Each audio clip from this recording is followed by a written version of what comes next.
Hello, ഞാൻ doctor വിനീത Rajesh.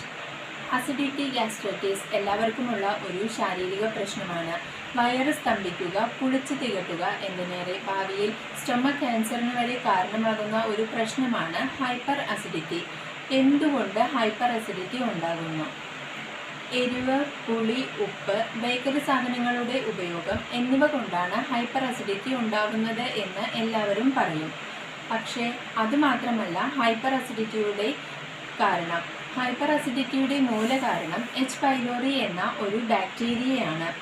H pylori എന്ന ബാക്ടീരിയയുടെ പ്രവർത്തന ഫലമായി ഹൈപ്പർ അസിഡിറ്റി ഉണ്ടാകുന്നു.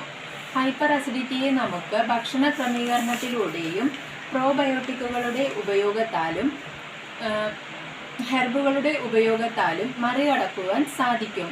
ഒന്നാമതായി ഭക്ഷണ നിയന്ത്രണമാണ്.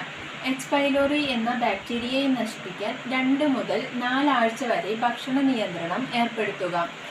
ഭക്ഷണ നിയന്ത്രണം എന്ന് പറഞ്ഞാൽ വേവിക്കാത്ത പച്ചക്കറികൾ കഴിക്കുന്നത് ഒഴിവാക്കുക, പഞ്ചസാര ഒഴിവാക്കുക, ഗോതമ്പ്, ഓട്സ് എന്നിവ കഴിക്കുന്നത് ഒഴിവാക്കുക, സ്വീറ്റ്സ് ഒഴിവാക്കുക, ആൽക്കഹോൾ ഒഴിവാക്കുക. ഇങ്ങനെയുള്ള ഒരു ഭക്ഷണ നിയന്ത്രണമാണ്. രണ്ടാമതായി പ്രോബയോട്ടിക്കിൻ്റെ ഉപയോഗം. പഴങ്കഞ്ഞി നല്ല ഒരു പ്രോബയോട്ടിക്കാണ്. പഴങ്കഞ്ഞി, തൈര്, ചുവന്ന ഉള്ളി ഇവ ചേർത്ത് കഴിക്കുന്നത് എച്ച് പൈലോറിയെ നശിപ്പിക്കുവാൻ സഹായിക്കുന്ന 1-ാം തരം പ്രോബയോട്ടിക്കാണ്.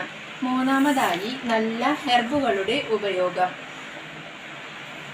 വെളുത്തുള്ളി, ഗ്രീൻ ടീ, കരിഞ്ജീരകം, ഇഞ്ചി, തിപ്പലി തുടങ്ങിയ ഹെർബുകൾ ശരിയായ രീതിയിൽ കഴിക്കുകയാണെങ്കിൽ എച്ച് പൈലോറി എന്ന ബാക്ടീരിയയെയും അതുമൂലമുണ്ടാകുന്ന ഹൈപ്പർ അസിഡിറ്റിയെയും 1 മാസം കൊണ്ട് മറികടക്കുവാൻ സാധിക്കും. ആരോഗ്യമാണ് സമ്പത്ത്. എല്ലാവരും ആരോഗ്യത്തോടെ ഇരിക്കൂ.